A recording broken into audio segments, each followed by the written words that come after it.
The Red Badge of Courage, an episode of the American Civil War by Stephen Crane, Chapter 24. The roarings that had stretched in a long line of sound across the face of the forest began to grow intermittent and weaker. The stentorian speeches of the artillery continued in some distant encounter, but the crashes of the musketry had almost ceased. The youth and his friend of a sudden looked up, feeling a deadened form of distress at the waning of these noises which had become a part of life. They could see changes going on among the troops.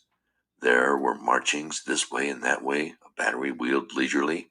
On the crest of a small hill was the thick gleam of many departing muskets. The youth arose. "Well, what now, I wonder?" he said. By his tone, he seemed to be preparing to resent some new monstrosity in the way of dins and smashes.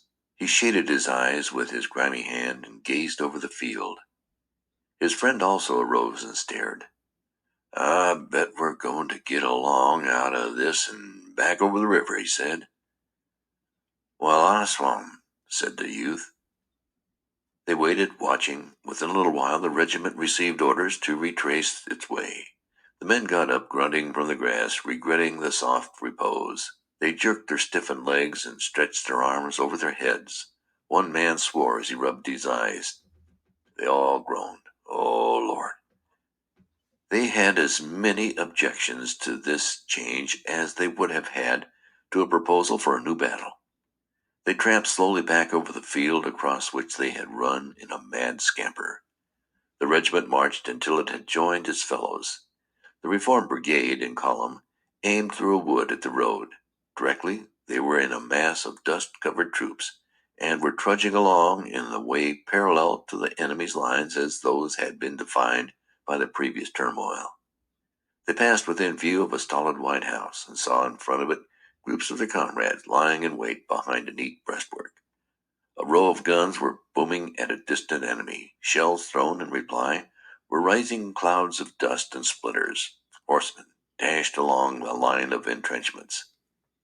At this point of its march, the division curved away from the field and went winding off in the direction of the river.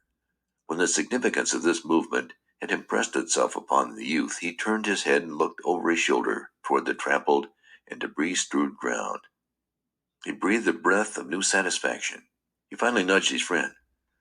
"Well, it's all over," he said to him. His friend gazed backward. "By God, it is," he assented. They mused. For a time the youth was obliged to reflect in a puzzled and uncertain way. His mind was undergoing a subtle change.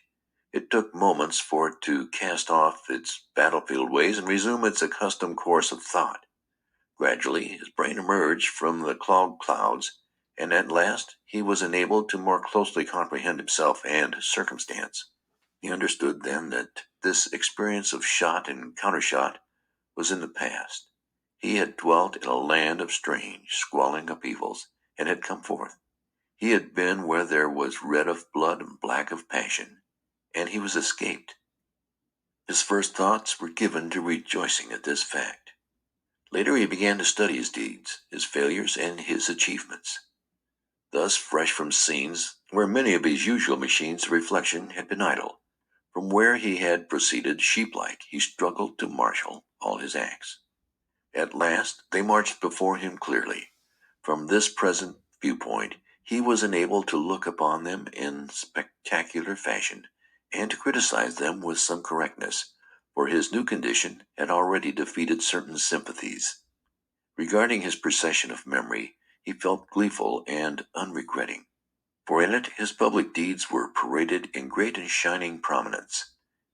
Those performances which had been witnessed by his fellows marched now in wide purple and gold, having various deflections. They went gaily with music. It was pleasure to watch these things. He spent delightful minutes viewing the gilded images of memory. He saw that he was good. He recalled with a thrill of joy the respectful comments of his fellows upon his conduct. Nevertheless, the ghost of his flight from the first engagement appeared to him and danced. There were small shoutings in his brain about these matters. For a moment he blushed, and the light of his soul flickered with shame. A specter of reproach came to him. There loomed the dogging memory of the tattered soldier, he who, gored by bullets and faint for blood, had fretted concerning an imagined wound in another.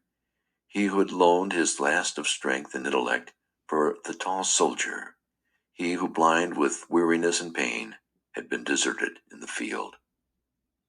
For an instant a wretched chill of sweat was upon him at the thought that he might be detected in the thing. As he stood persistently before his vision, he gave vent to a cry of sharp irritation and agony. His friend turned. "What's the matter, Henry?" he demanded. The youth's reply was an outburst of crimson oaths. As he marched along the little branch-hung roadway among these prattling companions, this vision of cruelty brooded over him. It clung near him always and darkened his view of these deeds in purple and gold.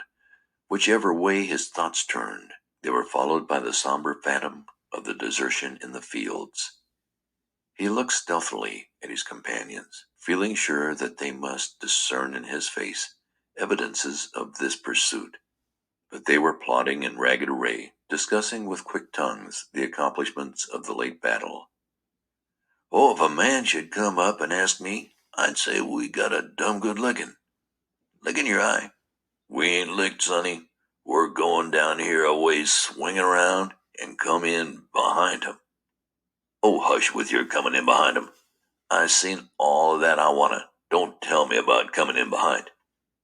"Bill Smithers, it says he'd rather been in 1,000 battles than been in that hell of a hospital. He says they got shooting in the night time and shells dropped plumb among 'em in the hospital. He says such hollerin' he never see." "That's right. He's the best officer in this here regiment. He's a whale."